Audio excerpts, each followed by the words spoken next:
Di dalam mengelola negara, pilihlah manusia yang mempunyai new mind terhadap masa kini dan masa depan. Kalau perlu dipertanyakan kepada siapa saja yang bercita-cita ingin mengelola negara ini pada saat ini dan ke depannya. Pertanyaannya sederhana, apakah sekarang dunia masuk ke resesi atau decoupling? Nah, bisa nggak dia jawab? Faham nggak dia? Rinci nggak jawabannya, memandang dan memberikan solusi kekinian? Kita bantu deh memberi gambaran sekilas agar pemimpin tersebut bisa menjawab. Resesi itu menghitungnya dari hal yang umum, pertumbuhan ekonomi negatif. Kebanyakan ekonomi negatif terjadi karena faktor eksternal, di mana pemerintah yang pola pikirnya sederhana tidak pernah siap dengan keterkejutan. Namun, kalau decoupling itu perubahan fundamental dalam parameter ekonomi makro dan dalam kehidupan manusia. Dan entah bagaimana sejak 6 bulan yang lalu saya mengatakan sekarang decoupling. Bahkan sebelum COVID dan resesi saya sudah mengatakan sekarang decoupling. Ada kok rekam jejaknya saya mengatakan hal tersebut.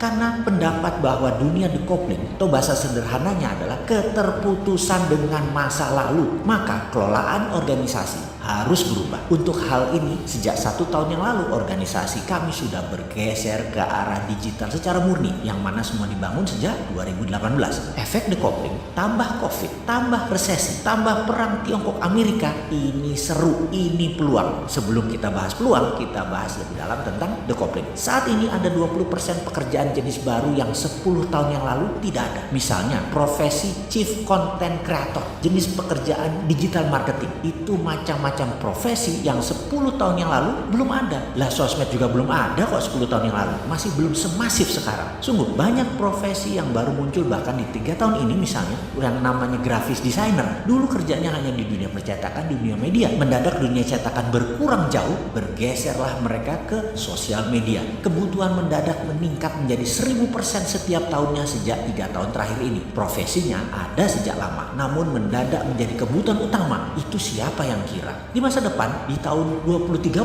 ke sana, diperkirakan ada 60% bidang usaha dan profesi baru yang saat ini belum ada modelnya, belum tahu apa itu barangnya. Sehingga profesi dan bidang yang saat ini ada 10 tahun ke depan 60%-nya bisa hilang atau less needed, kurang dibutuhkan. Semua ini karena kehadiran digital yang terus merubah bentuk ekonomi, sosial dan budaya sebuah negara dan dunia. Bank akan jadi digital, di mana profesi teller hilang dalam 5 tahun ke depan. Cabang bank akan tutup besar-besaran dalam 5 tahun ke depan. Banking berubah, dunia funding berubah, dunia lending berubah juga. Aturan mainnya semua berubah. Hakim lapangan atau otoritas keuangan mendadak bingung dengan caranya dan cepatnya tumbuh dunia digital. Mau disemprit karena offside, mereka main kasti. Ya nggak bisa disemprit lah. Dilarang di Indonesia, mereka buka di Singapura, main lewat udara, langsung global. Pemerintah Indonesia nggak bisa apa-apa juga. Apalagi pemerintah yang gagap tidak bervisi digital. Sering kelolotan, gelegean, dan kagetan. Bahkan militer pun didigitalkan saat ini. Kalau pengelolanya agresif, tentara garis depan itu robot, bisa droid, bisa manusia dengan robotic arm atau leg, atau pasti terkoneksi dengan satelit. Bener deh, kalau saya kan Sontoloyo, maka pasti saya ubah habis-habisan itu departemen sesuai dengan kebutuhan zaman.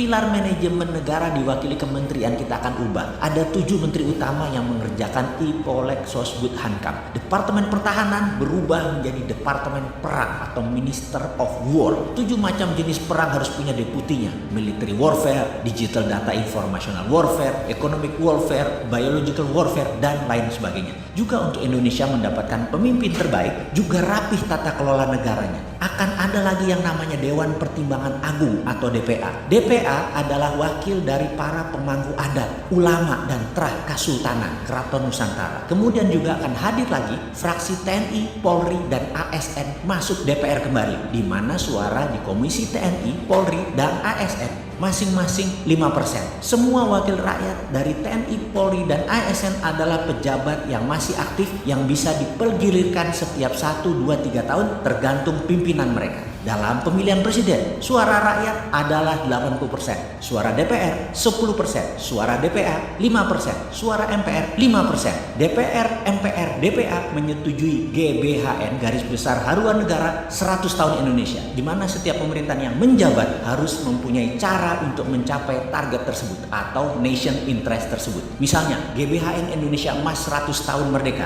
yaitu di tahun 2045, yaitu 25 tahun dari sekarang. Indonesia memiliki kekuatan pendidikan nomor 3 besar, ekonomi nomor 2 besar dunia, teknologi 3 besar dunia, sistem kesehatan 3 besar dunia, kendali pangan nomor 1 terbesar di dunia, pertahanan keamanan nomor 3 terbesar di dunia, kendali informasi nomor 3 besar dunia, kendali sistem keuangan 3 besar dunia, kendali energi terbarukan dan baterai nomor 1 di dunia. Lalu dalam 75 tahun kemudian hingga tahun 2120 Indonesia kendalikan sepertiga dunia secara pengaruh di bidang budaya, kesenian, keuangan, teknologi, kesehatan, informasi, dan menjadi pemimpin dalam mengeksplor kehidupan manusia di Mars. Mars menjadi the next frontier, di mana mineral tambang adalah sumber yang dapat membuat bumi menjadi bertahan dalam jangka panjang. Jarak 8 bulan saat ini perjalanan dari bumi ke Mars hanya 3 hari dalam teknologi yang dipimpin Indonesia di tahun 2120. Saat itu tambang mineral Mars mayoritasnya adalah milik Indonesia. Ini Sontoloyo kan otaknya? Ya begitulah kalau mau menang bernegaranya. Jangan menarget yang tanggung-tanggung. Masa mimpi aja nggak berani? Emang mimpi dibasarin?